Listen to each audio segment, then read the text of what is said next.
For 700 years, the galaxy knew silence. A peace treaty bound across 7 suns, sealed not by faith, but by exhaustion. The empires of the stars had bled themselves dry in wars so vast that entire constellations dimmed, their light fading beneath the weight of devastation. And when the smoke cleared, only one species refused to kneel, though it was outnumbered 1,000 to 1. Humanity signed the Treaty of 7 Suns not as a concession, but as a warning. The galaxy mistook it for surrender. Time dulled memory. Generations of alien rulers were born into peace, and in peace, arrogance fermented. The Galactic Empire grew fat on stability, its fleets patrolling star lanes with ceremonial pride, its courts filled with decadence masquerading as diplomacy.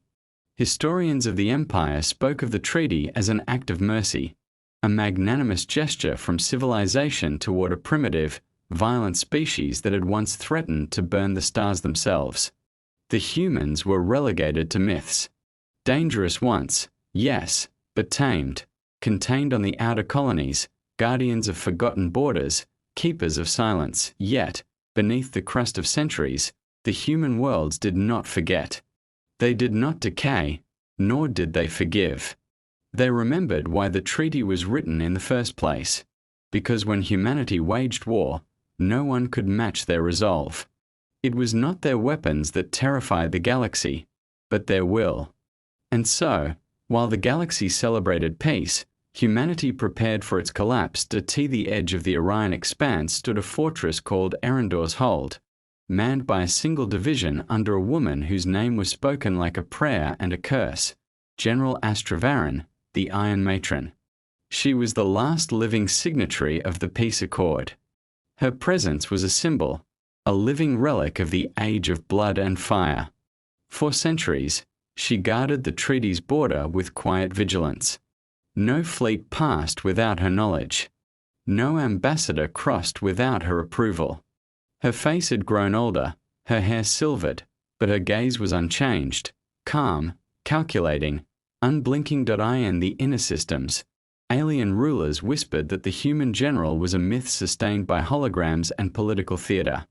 They believed humanity no longer had warriors, only administrators. Reports from spies described the human worlds as cold, bureaucratic, and quiet. Too quiet. But no one listened. The Empire was comfortable. And comfort breeds blindness. When the Imperial envoy arrived at Erendor's Hold, he was met with silence. His entourage of drones and interpreters filled the fortress with mechanical chatter. They carried banners of peace and documents of inspection. Officially, it was a routine visit. Unofficially, it was a test. The Empire's new ruler, High Sovereign Talkar, had grown tired of the ancient pact. He sought proof that humanity was no longer a threat. The envoy entered the Great Hall, a cathedral of steel and light where the general waited. She did not rise when he approached. Her armor bore no rank insignia, only the insignia of the 7 Suns, a relic she had kept since the day the treaty was signed.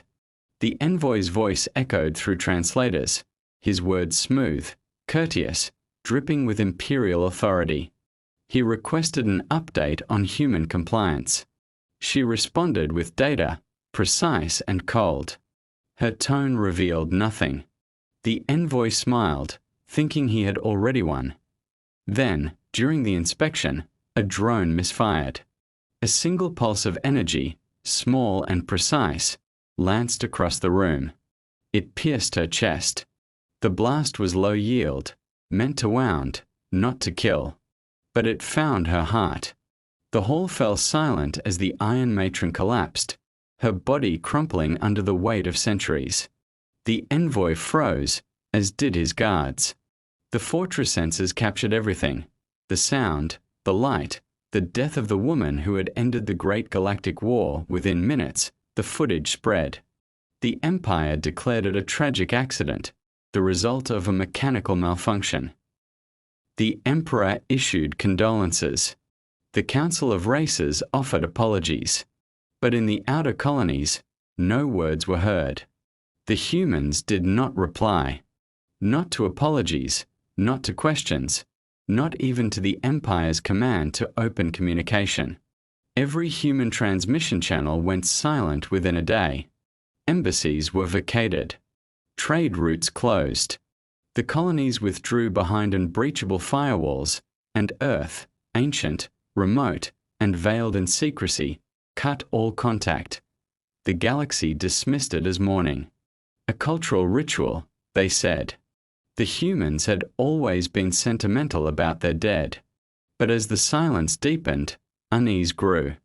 Patrol ships vanished near the human frontier. Entire communication arrays stopped transmitting.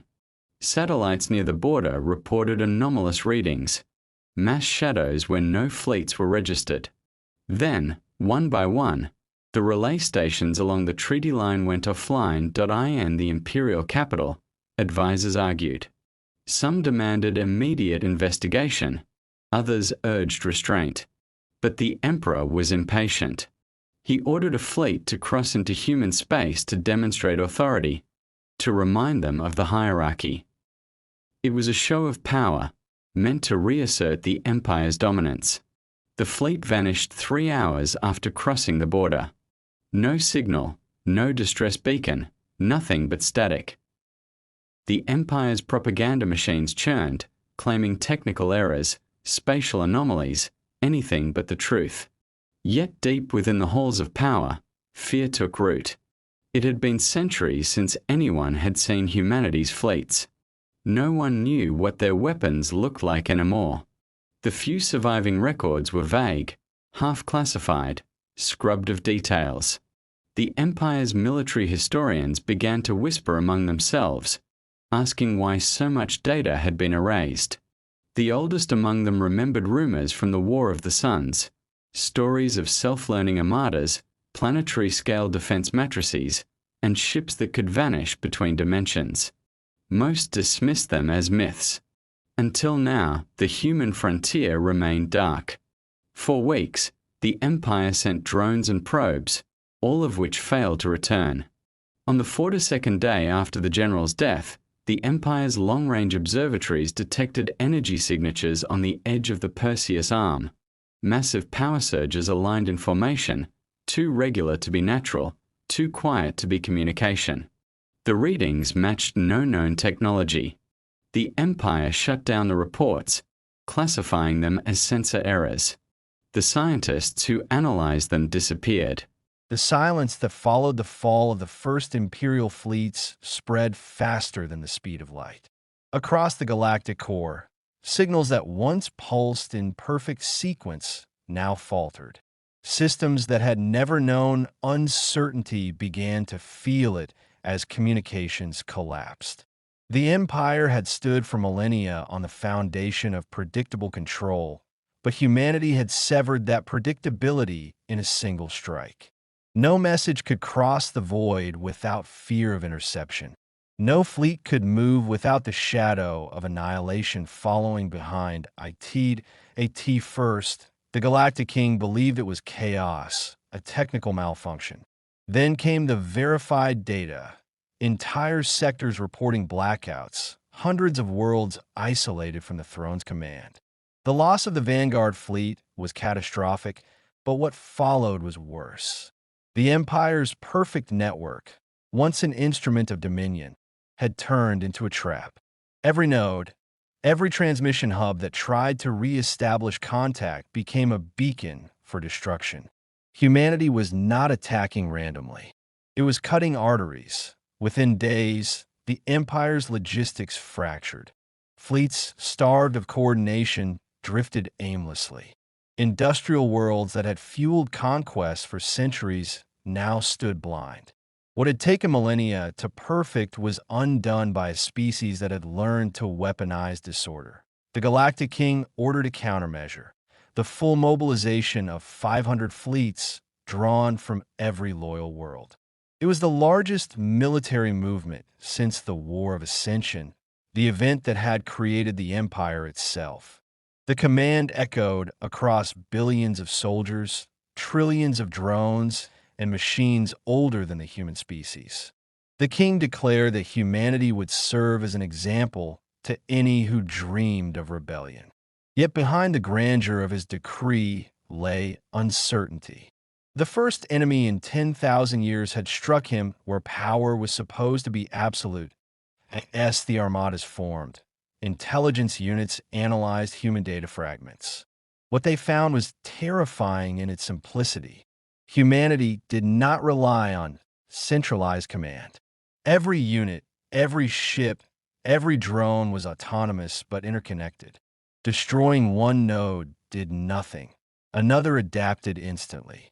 The Empire's doctrine of crushing the head to kill the body had no target to strike. Humanity's command structure was fluid, algorithmic, almost alive. When the Imperial armadas reached the edges of known space, they met no resistance. Not even debris marked humanity's presence. The king took this as a sign of retreat, a last gasp of fear. But the admirals hesitated. They had studied the reports. Silence meant something else now. It meant calculation. Then the stars changed at first. Sensors picked up faint distortions, quantum signatures never before recorded. They appeared at random across light years, untraceable. The distortions grew stronger until they converged near Imperial trade routes, research stations, and supply convoys. Moments later, those locations ceased to exist. Not destroyed, erased, wiped clean from every map and every memory stored in digital archives. Humanity was not attacking planets. It was rewriting space itself. The Empire responded with aggression. Fleets scattered, splitting into hunting groups meant to locate human bases. Each group vanished one by one. Survivors spoke of ambushes that defied geometry, of weapons that struck from the folds of space. Humanity's technology had evolved beyond kinetic warfare. They were manipulating the medium of existence, the very fabric the Empire's ships traveled through. Soon, the panic reached the outer colonies. Civilizations that had served under the king for ages began to question his power. If humanity could strike the heart of the Empire without being seen, what safety remained for anyone? Whispered rumors spread faster than official propaganda could silence them. Some worlds ceased transmitting altogether, turning their defenses inward. Others defected, declaring neutrality, desperate to avoid the storm. Human fleets began appearing in the most unexpected regions. Not large armadas, but small formations, fast, surgical, impossible to track. They appeared inside enemy territory, executed precise strikes, and vanished into gravitational shadows. Terraforming colonies the Empire had long forgotten suddenly came alive. Mining stations transformed into shipyards.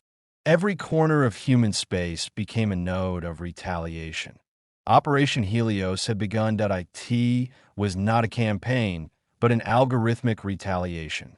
Every strike was calculated, every target part of a pattern too vast for biological minds to grasp.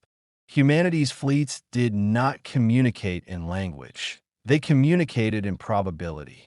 Even their smallest ships carried artificial cores capable of self-strategizing.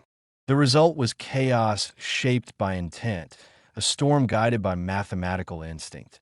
The king's admirals tried to respond with brute force. They deployed superweapons meant to erase entire sectors. Humanity countered by bending gravity itself. Imperial supernova bombs detonated harmlessly as space folded around them. Human drones converted the released energy into propulsion for new assaults. What should have been the Empire's victory became its humiliation. Every day, reports arrived of lost fleets, of systems going dark. The King's Command Council began fracturing under the weight of disbelief. Generals accused one another of sabotage. Some defected to local warlords, seeking survival in chaos. The king responded with executions broadcast across the throne world, desperate to maintain fear as order. But fear no longer belonged to him. It belonged to everyone who had seen humanity's retaliation, and humanity had no intention of stopping. The retaliation expanded beyond Sol's borders. Human ships appeared in orbit around ancient imperial strongholds. They did not conquer or occupy, they dismantled. Orbital rings that had hung for ages around capital worlds were torn apart in silent detonations. Power grids collapsed, cities fell dark, and through it all, humanity remained unseen. The galaxy realized too late that it was not fighting an army. It was fighting inevitability. The king ordered the deployment of his personal fleet, the Eternal Dominion, a colossal force built over centuries, commanded by machines older than humanity itself. It was said to be undefeatable, a relic of the Empire's founding wars. It advanced toward Vega Prime, humanity's nearest stronghold. Billions watched the transmission of its departure, convinced that the king himself would finally restore the natural order. But even before it arrived, the war had already changed in the outer spiral arms. Imperial supply lines disintegrated. Human microfleets hijacked entire transit gates, reprogramming the mid-jump to deliver enemy fleets into dead space. The Empire's own infrastructure turned against it. Asteroid belts became traps. Star harvesting stations erupted into novas the moment Imperial ships approached. Every resource became a liability. The Empire was collapsing not from battle, but from precision entropy.